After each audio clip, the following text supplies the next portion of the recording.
I have had some really big statues on this table.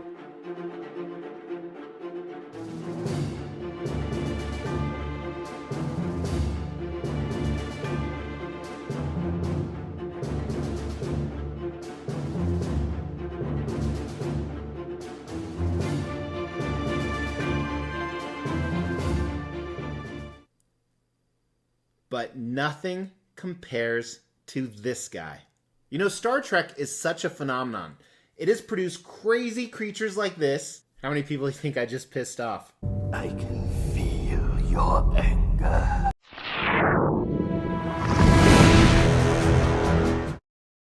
As the Extreme channel is pushing towards 50,000 subscribers, these are just a few of the statues we are giving away on the journey there. If you want to know how to win one, stay tuned for later in the video. Hey, welcome to the Extreme channel. My name is Mr. X. We're about extreme collectibles, and nobody can argue one of the most extreme collectibles now in my collection is sitting in front of you. This is a 1/4 scale, meaning 4 times smaller, than a life-size Wampa. That's right, from Empire Strikes Back. He's killed a Tauntaun. We're going to talk all about this. You know, Star Wars is such an incredible phenomenon for so many different reasons, I think. Number one, it was kind of ahead of its times when it came out in the late 70s. Number two, it's the classic good versus evil. 3, they just had some cool shit, lightsabers and moving things with your mind. But really for me, one big thing is they produced some crazy, amazing creatures. And they still continue to do it to this day. Now what's even crazier is these creatures are so well known and they only had a few minutes of screen time, if even that. Now I talked about that in this review of this bounty hunter right here. Ironically, that boss statue is from the same group that made this giant Wampa. Now, a big problem I have with this, not only the fact that it's just too big. That's what she said. I no longer have Star Wars statues. I have a life-size Han Solo and Carbonite. I have this Darth Vader, which is also by the same custom group. And now this Wampa. And it just doesn't go with anything. But as you can imagine, I don't know how to sell this. And honestly, it's so awesome, I don't want to. So I have a spot picked out for him. And of course, the spot I planned didn't work because, again, he's just so much bigger than I thought he'd be. So if you're unfamiliar, Wampa is a creature in Empire Strikes Back. It was the second installment of Star Wars that came out, which was episode 5, which is kind of weird that episode 5 was the second installment. I still can't get over that almost 40 years later. And he was at the very beginning of the movie, and Luke Skywalker, who surely you've heard of, actually fought him for, I don't know why they fought, male territorial, shit like that. Probably because Wampa wanted to eat him, because he eats shit. That's what he did to this Tauntaun, which is assumably Luke Skywalker's Tauntaun, an animal that he actually rides. Now this was available in a few different versions, and we're going to talk all about that today in the Extreme Review. So I keep saying this is a custom. That means it was a private, unlicensed commission. Disney, who owns Star Wars, did not approve of this statue.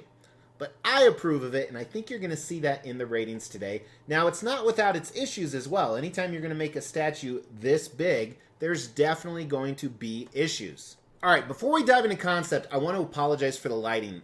Having a huge white statue in bright light shining on it, the camera is really trying to adjust back and forth. However, stay tuned for our close-up paint and sculpt, because that you will not have that interference.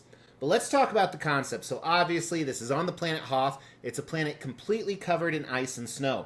Now one of the things you saw on the base as it was turning around, and we'll look at it closer later, is they have a mini dio of the cave that the Wampa lived in.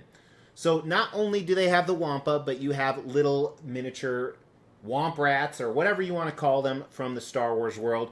I'm sure some Star Wars geeks out there know the name and breed of every single one of the creatures on the base. But the Wampa is carrying his freshly killed Tauntaun. So Tauntaun is kind of like an ice horse, is kind of the best way to describe it, if you think about it, that they actually use for transportation because vehicles and stuff like that would freeze. But he killed it because assumably he's going to eat it. And he is lumbering forward, screaming in rage, because this type of awesome creature, they have to be scary, and that's what he is. He has blood all over him from killing the Tauntaun, from ready to eat it. He has blood all over his face. He probably killed it by biting it, and it is just an awesome diorama times 10. I really like it. I think the concept is cool. It's phenomenal. It has so much presence. Sorry, that was a kickback to this video right here about stupid things collectors say. I always say presence means it's big. Yes, it's very big, and I think that does add to the concept. So I think it's a 5 out of 5 on the concept. I'm really impressed. Now, design-wise, there's some things that could actually change the concept. Not on my particular piece, but some of the stuff that you could have ordered it with or without. Now, we're going to talk more about those when we get to value and talk about different pricing. But for design, there's definitely some issues. Like I said, there's always going to be when something is this big. So how big is it? Let's measure it. The widest part is about 36 or 37 inches. The deepest part is about 32 to 33. And the tallest part is under 31 inches, give or take. Now, no display shelf really is big enough for him. So I have some shelving on the floor, and I'm going to put them on there with all these other movie pieces. If you want to see what that looks like, check out the Extreme Channel social media, Instagram, Facebook, TikTok, and Twitter. The link for those is in the description below. Now, I did not record the unboxing and assembly because, frankly, logistically, it was just too hard. And if you don't believe me, look at the boxes. Right? 3 absolutely giant, heavy boxes. We'll talk more about shipping later. Had the traditional black foam and straps.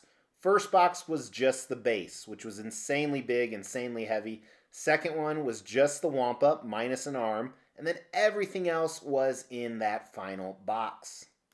All right, so the little creatures, you can set them wherever you want. There's 3 of them on there. The base is one piece. Wampa minus his left hand or left arm is one piece. Now the reason for that is, like I said, there was different options available. The left arm is separated because you need to wrap it around killing that tauntaun. Now his thumb is also a separate piece, and then the tauntaun, his head is a separate piece. Now unfortunately, this created some issues, at least for mine. Number one, there are some seam lines. On the arm of the Wampa, not too bad, but it is definitely there. Number 2, the head of the tauntaun, that's a little bit worse depending on which area you're looking at. And unfortunately, my thumb doesn't sit flush where it should, so it leaves a big gap on both sides right here and here. Now, because these pieces are so big, my wife and I, because I actually had her help me because she's freakishly strong, have tried many times to kind of sink it in. We just can't get it to slip in. That's what she said. So the design is clearly not without its flaws. And I also think another negative part of this design is it just takes up too much room. Yeah, this little dio is cool, but any extra save space would have been nice. If they could have cut off another 3 or 4 inches on the side, that would have been great. I don't think from a weight management standpoint, they needed this extra space. So that's just kind of a bummer. There's a lot of wasted space for an already very big piece.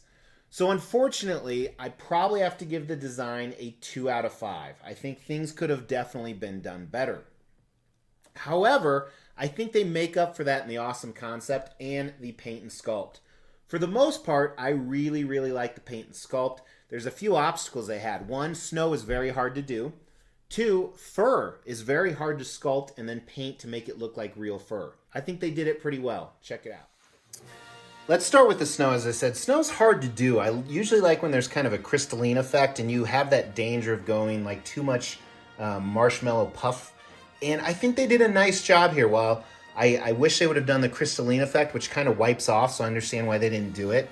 I think the differences between the blues and whites are pretty good. And interestingly enough, they put the blue coloring in all the divots, so gives it more of a depth feeling. I like that. The texture's fine. Could have been better, I think. And here's a close-up on the cave. You got the stalactites up top. Kind of neat, the icicles dripping down. And kind of another note, notice the tauntaun actually falls off the back. So really nice job. The little critters are fine. They do have a little bit of a plastic feel to them when you're really close. If you back up, it's not as bad. Now, one of the things you'll notice is when you have bright lights on this, you can see that it's these are the lights I use. It's creating shadowing because there's so much going on with this piece. Let's look at the tauntaun really quick. You know, unfortunately, the tauntaun's head is upside down. It actually looks great. They did a really nice job. Let me try and get some pictures here. They did a really nice job with the head. The teeth, kind of funny looking in my opinion, but I'm okay. And they added a dark red to the blood here to insinuate it's fresher, it's flowing. And I like that because it differentiates from the blood that's fallen below it. And then also the blood that is stained the Wampa's hands, and then we're gonna look at the mouth in a little bit. So really nice job. The horns look great. The fur could have been better, as well as the snow on the actual Tauntaun. I'm glad they added snow on top of it from a conceptual standpoint, but it looks a little too plain. Thankfully, this is on the side and back, so you really won't see it. But the Tauntaun's fur looks, I wouldn't say bad, but I wouldn't say good either. I'm kind of neutral on it. However, they did a great job with the fur on the Wampa. Not only from the individual strands, it looks very bushy, very warm, but then they did a nice job with the colorization of, it's kind of a peach coloring on top of the white. Really nice all over his body. And then, like I said, the blood effect that they added looks really good as well. Now, the nails, I really love the nails. On the toenails, you have some snow on it, but here, very sharp enamel type. And then the pads he has on the inside look like real leather. Really reminds you of an animal's paw. That looks great. You obviously can't see it on the other one because he's holding the Tauntaun. And to give you perspective, I can palm a basketball. I have a pretty big hand, and my hand is smaller than his. So really, really nice job. Let me just kind of show you some of the anatomy, if you can even call it anatomy, under the fur on the back. Crazy stuff going on. Now the portrait, first the ears. I never really noticed his ears in the movie. He has such short screen time, but I did watch that scene, and this is pretty accurate, and his nose looks a little funny to me, but it's pretty accurate to both what they added in the additional scenes they added and the original. But I love the mouth. Not only the blood around it, the moist effect on the tongue, the yellowing of the fangs, up top, down low. Really, really the star of the show. I would have liked to see the horns a little more colored like the Tauntaun. I understand it's more screen accurate, but I think a little bit of brown shading in there would have helped. Eyes painted just black. When you look up close, he's kind of goofy looking, but when you pull back, that's when you really get that money shot of wow. So overall, I think the snow on the base is okay. The Wampa, which is the star of the show, is done really well from both a paint and sculpt perspective. Few minor tweaks. Tauntaun, portrait, absolutely fantastic. The rest of the body a little better. And these creatures are such a consolation. You're not really looking close on them, but like I said, as you back up, you're not really looking for that micro detail on them because they're such a secondary player on this incredible statue.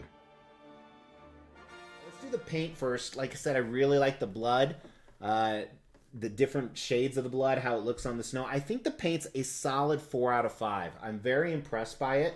Sculpt, I would give probably the base and the Tauntaun body maybe a 3, but I really like the Wampa, with the exception of I'm just not digging that nose, even though it's pretty accurate. And I love the Tauntaun's head, so I think the Sculpt's a solid 4 out of 5 overall. Could have been a 5 out of 5 if a few things had been tweaked, but maybe that wasn't possible. All right, so they made a bunch of different versions of this. So first of all, this is the biggest, the deluxe. They made it in quarter scale, 4 times smaller than a real life version. And the deluxe means he has blood on him and he's holding the Tauntaun. You could have got him without the Tauntaun and without the blood. That's just the regular version. Then you could have gotten both versions in 1/6 scale, so much smaller. But there's not a lot of Star Wars collectibles in 1/6 scale, so I feel like you'd want to go 1/4 scale. I absolutely hate mixing scales personally. I believe they made 45 of these. I'm not going to lift up the base, and I think it said on the box it was either 40 or 45. I don't know if that's total. I would assume it is, but it could just be the quarter scale deluxe. I honestly have no idea. Nonetheless, this was only $1,400, which is pretty incredible for a piece like this. This is the same equivalent of like 2 1/3 scales from Prime 1, so that'd be like $3,000. However, the shipping price tag was arguably the most I've ever paid for shipping for a non-life size. Shipping was like $1,100 or $1,200 via sea economy shipping. I think it was like $3,500 express. So you're about $2,500 all into this. No license company is ever going to make a quarter scale Wampa because it's just too big to do, and there's going to be too many issues like we talked about that you can't mass produce. So this will be the only Wampa ever made in quarter scale in my prediction, and it's done pretty well. So even though I'm over $2,000 into this, probably closer to $2,500, I think the value's still solid. I think it's a 3 out of 5. I think I could find a local collector to sell it to, where we wouldn't have to pay shipping, and I'd make my money back. However, the reason it's not a 4 out of 5, which means you could actually make a profit on it, is because of the shipping. And not only that, but a lot of people simply just can't display this. I'm struggling to find a spot to display it. So that's why 3 out of 5, the value's good. It's just not fantastic. Now, does this have the X factor? Is this a 5 out of 5 statue? Are people going to be drawn to this? The fuck yeah, they are. I mean, my God, look at this. This is amazing. It's huge. Love the concept, the scene. It shows how beastly he is. I am in love. I only have 3 Star Wars pieces, and I don't need any more because I have some of the coolest characters. I have Darth Vader, Han Solo, and Carbonite, and then the Wampa. It's going to be a centerpiece, actually, so I am stoked to have him. Now, I have to go get Mrs. X to lift this and move it, and I'll supervise because, again, she's freakishly strong. But in the meantime, let me know in the comments below, what's the statue you bought that you had no idea it was going to be as big as it was? I think that'd be cool. I read every single comment. I love to interact with you guys. And that comment could win you a statue. We will be giving all of these statues away, plus additional ones at every 5,000 subscriber milestone. To win one of these statues, all you have to do is make sure you've liked this video, you've subscribed to the channel, you've hit that bell notification, and then just drop a comment below. Every 5,000 subscriber milestone, we are going to do a random drawing and pick a random comment and give one of these statues away, plus some additional ones I'm not showing right now. The more videos you comment on, the higher your chances are to win. Hey, thanks for tuning in. Really appreciate it. Please hit that like button for Mrs. X. Gets her workout in. And if you haven't subscribed, hit that subscribe button and that bell notification. If you like stuff like this, we drop content every other day of very cool collectibles. Thanks so much for tuning in. Take care.